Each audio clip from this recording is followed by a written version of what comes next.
Assalamualaikum warahmatullahi wabarakatuh. Bertemu lagi dengan saya Sinta Novelia dalam mata kuliah Biostatistik. Hari ini kita akan bahas topik uji statistik non-parametrik, yaitu uji Wilcoxon-Saing-Rank Test. Oke, tujuan dari pembelajaran kita adalah yang pertama, mahasiswa diharapkan dapat memahami kegunaan dari uji statistik ini dan juga mahasiswa dapat melakukan uji Wilcoxon pada saat pengolahan data. Nah, apa sih uji Wilcoxon itu? Ya, uji Wilcoxon atau uji tanda termasuk dalam statistik non-parametrik. Data yang digunakan berupa skala nominal dan ordinal. Uji ini menggunakan dua sampel yang saling berhubungan atau berpasangan yang bertujuan untuk mengetahui apakah keduanya memiliki hubungan atau perbedaan. Oke, nah uji Wilcoxon merupakan alternatif lain dari uji T, yang mana uji paired sample t-test. Ya, ketika Anda ingin melakukan uji parametrik paired sample t-test, tapi data Anda tidak normal, maka uji Wilcoxon lah bantuannya, ya, alternatifnya. Oke, nah saya akan contohkan ya. Kata kuncinya di sini, uji Wilcoxon itu adalah bentuk non-parametrik dari paired sample t-test. Ingat lagi, paired sample t-test adalah uji untuk melihat perbedaan dari dua kelompok data yang saling berpasangan. Misal, ada pengukuran sebelum dan sesudah pada satu kelompok. Jadi kelompoknya sama ya. Nah, di sini saya contohkan satu kasus ya. Misal ya, seorang dokter ingin mengetahui pengaruh ya obat ya sebelum dan sesudah diberikan obat terhadap kenaikan berat badan pasien. Di sini berat badan datanya dalam satuan kilogram. Nah, di sini ada datanya bisa dilihat. Ini adalah data BB sebelum diberikan. Ya, sebelum diberikan obat, dan ini BB sesudah diberikan obat. Dari 18 responden. Nah, pertanyaan penelitiannya adalah, apakah terdapat perbedaan ya antara kenaikan berat badan pasien sebelum dan sesudah minum obat? Itu pertanyaan penelitian. Maka hipotesis yang bisa kita rumuskan adalah H0-nya adalah tidak terdapat kenaikan berat badan pasien yang bermakna antara sebelum dan sesudah minum obat. Sementara hipotesis alternatifnya adalah terdapat kenaikan berat badan pasien yang bermakna antara sebelum dan sesudah minum obat. Nah, bagaimana langkah-langkah menggunakan SPSS? Sama seperti sebelumnya ya, uji Mann-Whitney, hanya untuk mendapatkan nilai Wilcoxon-nya itu berbeda. Seperti biasa, ini adalah view dari SPSS yang sudah Anda buka ya. Nah, sebelah kiri bawah ada dua pilihan data dan variabel. Anda bisa melakukan ya klik variable view untuk menentukan variabel data ya. Isi variabel view ya. Baris pertama pada kolom name ketik sebelum ya. Pada kolom desimal ganti 2 menjadi 0 karena kita tidak menggunakan desimal di sini ya. Pada label ketik sebelum minum obat, dan baris kedua pada kolom name ketik sesudah. Pada kolom desimal ganti 2 menjadi 0, sama ya. Kemudian pada label ketik sesudah minum obat. Sedangkan pada kolom lain abaikan saja. Maka akan muncul seperti ini ya setelah Anda isi tadi. Nah, selanjutnya ya, klik data view. Anda isi dulu ya, kenaikan berat badannya sebelum diberikan itu berapa.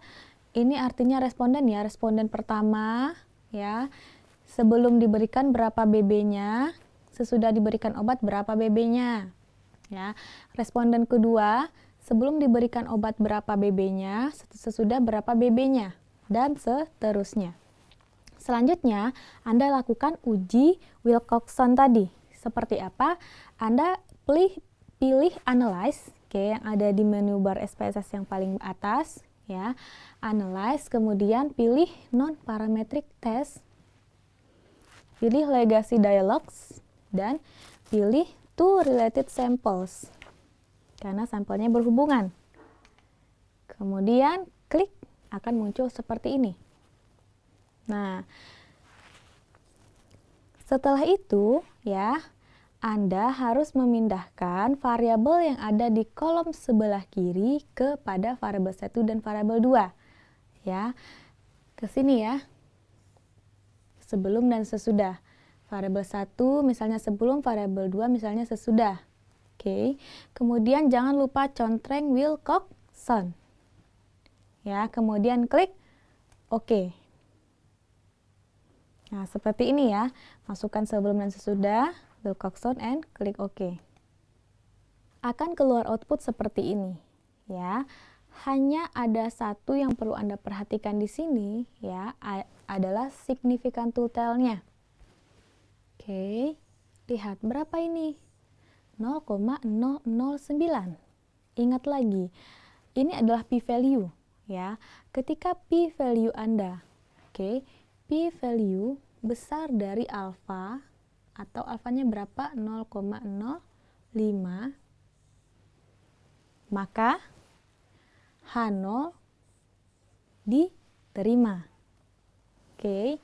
Tetapi ketika p-value Anda kecil dari 0,05 atau alfa, maka H0 Anda kecil atau sama ya, H0 Anda diterima atau ditolak.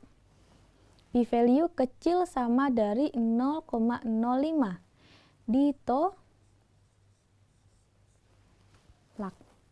Ya, artinya kalau p-value besar dari 0,05, H0 diterima, maka tidak terdapat perbedaan, tidak terdapat hubungan ya, atau korelasi antara dua variabel. Kalau H0 ditolak, ya, p-value kecil atau sama dengan 0,05, artinya terdapat perbedaan, terdapat hubungan atau terdapat korelasi antara dua variabel. Nah, ya, ini beberapa penjelasan mengenai nilai Z yang ada pada output tadi.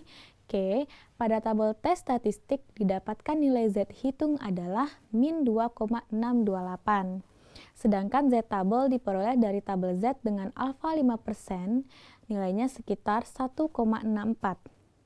Nah, tanda negatif disesuaikan saja tergantung output dari Z hitung. Ya. Nah, nilai signifikan to tell-nya adalah 0,009. Kurang ya, nolnya 1 ya. Tadi 0,009. Nah, 0,009. Nah, karena Z hitung besar dari Z tabel, yaitu min 2,628 besar dari min 1,645, ya, dan nilai signifikans kita kecil dari 0,05, maka H0 kita tolak. Artinya apa? Terdapat perbedaan. Perbedaan apa? Ayo, perbedaan ya, berat badan pasien yang bermakna antara sebelum dan sesudah minum obat. Bu, bagaimana dengan kata-kata kenaikan? Tergantung, lihat lagi nanti nilainya ya.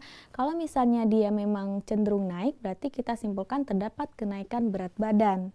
Kalau cenderung turun, berarti terdapat penurunan berat badan. Tergantung kepada jenis hipotesis Anda. Kalau jenis hipotesis Anda dua arah, maka Anda hanya menyatakan terdapat perbedaan. Tetapi, kalau jenis hipotesis Anda satu arah, maka Anda harus jelaskan apakah perbedaan itu adalah kenaikan atau perbedaan itu adalah penurunan. Oke, paham sampai di sini?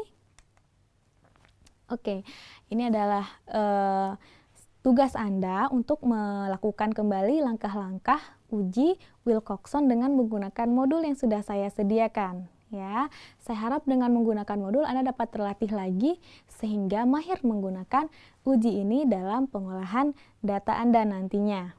Nah, ini beberapa referensi yang dapat digunakan untuk lebih mengeksplor materi ini.